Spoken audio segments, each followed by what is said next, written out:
Tutorial kung paano mag-copy trade sa ating premium plan $1,000 capital. So, syempre dapat nakapag-subscribe ka na. Okay. So, sa provider natin, Rio the Great. Yan. Then, yung offer is RTG Forex. So, click mo yung create. So, once na nakapag-subscribe ka na dito sa ating provider, punta ka dito sa baba. Hanapin mo lang tong subscription strategy.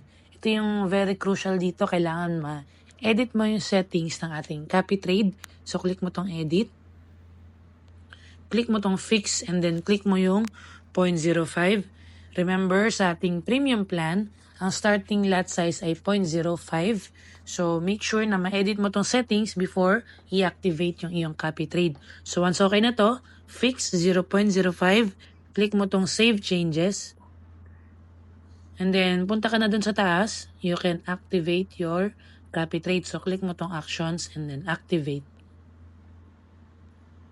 So, once activated na, ayan na, up and running na ang iyong copy trading. So, last step is make sure i-login mo sa MetaTrader para ma-view mo yung actual trades, profit, and loss ng account mo.